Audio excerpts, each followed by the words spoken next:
entonces el proyecto Huillacuna está funcionando, sin embargo no con la modalidad de que se había implementado en un principio, con la presencia de 2 facilitadores interculturales, ¿no? que estaban ahí. Como no se tenía ya entonces se hizo la gestión administrativa de que del propio hospital deberían salir los facilitadores interculturales, considerando que también en el hospital los trabajadores en muchos casos tienen conocimiento de la interculturalidad y son en muchos casos del área rural. Hecho el análisis en el hospital Daniel Bracamonte, creemos que la interculturalidad no va a servir si solamente lo hacemos a través de facilitadores interculturales, sino que la interculturalidad tiene que estar dentro de cada uno de los funcionarios del Hospital Daniel Bracamonte. Es así que desde los porteros que admiten al paciente, las enfermeras, las auxiliares, los manuales, tienen que saber el concepto de interculturalidad, tienen que saber que estamos trabajando con un tipo de persona que ha venido del área rural, que tiene otras costumbres, que tiene otras formas de vida, y que nosotros necesitamos, como les digo, apoyarles psicológicamente para darle una estabilidad emocional, para que pueda responder a la terapia biomédica de un hospital de tercer nivel. Entonces, en ese sentido, nosotros que en el Hospital Daniel Bracamonte mantenemos la oficina intercultural de Huillacuna, sí con funcionarios de nosotros, del mismo hospital, que están siendo capacitados permanentemente con las charlas, con las reuniones, los seminarios del Departamento de Interculturalidad del CEPES.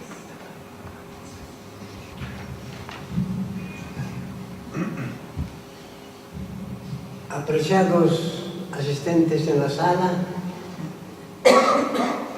mi nombre es Claudio Marco Matías, director departamental de Medicina Tradicional de Potosí.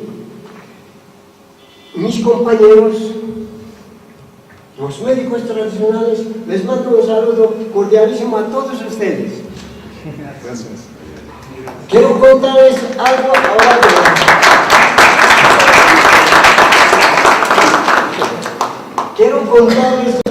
de la directiva o de la organización. Por ejemplo, aquí estamos 4, está el hermano Alberto, doctor Mendizábal, la doctora Ipure y mi persona.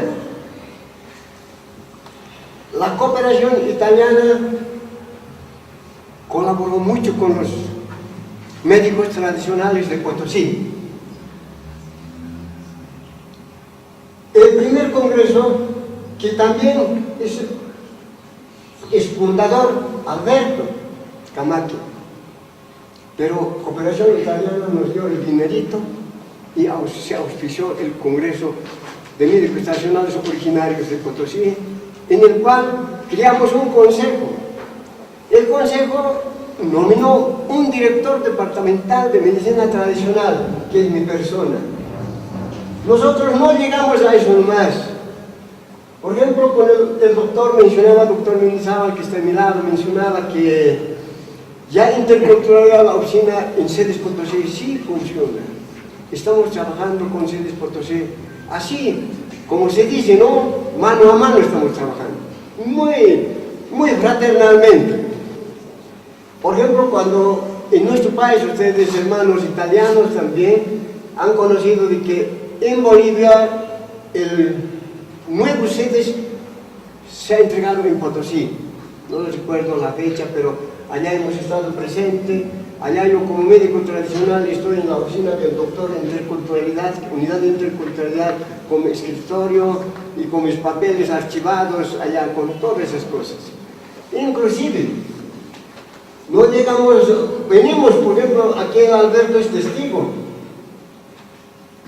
Cuando la doctora Heredia estaba ministra de Salud, ella convocó a la dirección nacional, y yo como potosino, como allá estamos, presenté mi file personal para ser director, a ver si gano, ¿no? Pero ella sabe qué calificación tuve, hermanos italianos. Y así también nosotros seguimos trabajando. No hace mucho, antenoche nomás llegué yo del extremo sudeste y sudoeste de las provincias, de los municipios de Uyuni, San Agustín, San Pablo de Lipes, Ismuruco, Mujunete, Villazón, Tupiza y Cotagaita. Allá todos mencionamos cooperación italiana. Y hay unos libros también que nos ha dado, unos folletos, esos también están en las unidades. Y quiero decirles que la cooperación italiana en la colaboración tampoco estamos desechando. Allá se está trabajando la interculturalidad más que Potosí. Más que Potosí.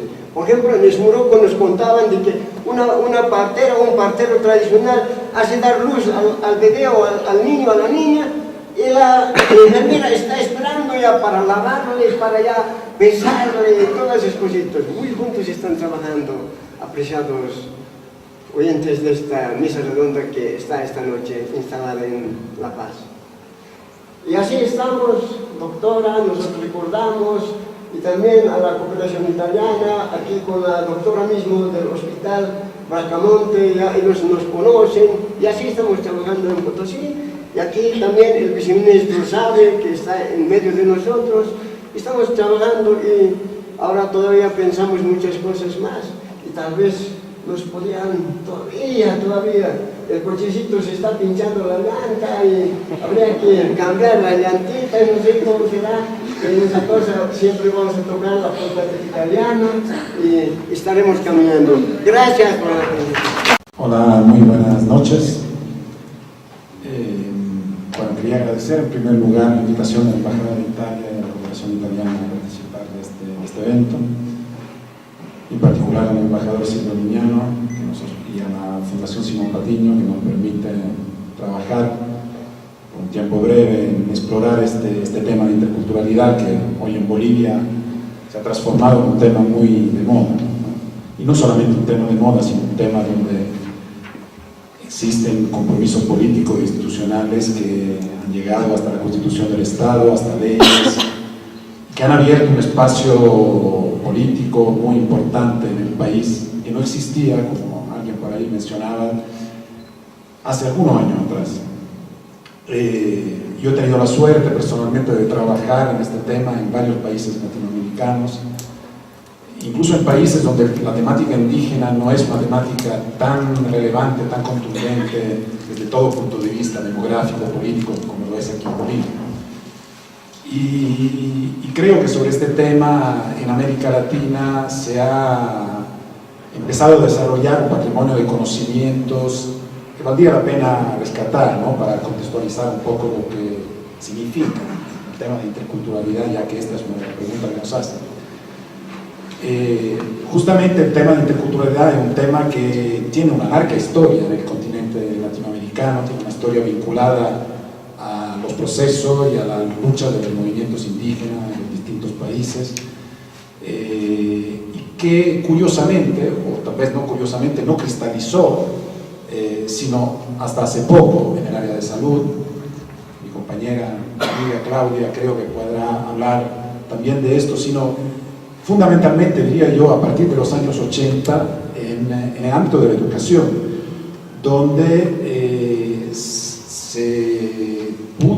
se pudieron concretar una serie de experiencias apoyadas por políticas institucionales, por los ministerios de educación latinoamericanos, políticas que rescataban este tema de interculturalidad, apuntando, yo creo, fundamentalmente a dos ámbitos.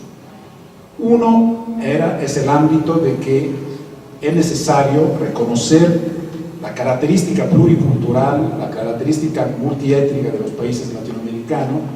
Es necesario reconocer los derechos de ciudadanía de las poblaciones indígenas, y a partir de estos del reconocimiento de estos derechos de ciudadanía y del concepto que aunque todos iguales somos diferentes al interior de los países, y esta es un tema que habría que considerar no solamente en el caso de la realidad latinoamericana, sino en lo que es la constitución de muchos estados que también en Europa son iguales, donde los ciudadanos son iguales, pero son diferentes porque tienen características culturales específicas, tienen necesidades, tienen derecho de ciudadanía que el Estado tiene que atender a través de políticas específicas que permitan reconocer los derechos culturales de esta población, y esto es un tema que ya se mencionó en la mesa, y al mismo tiempo permitan que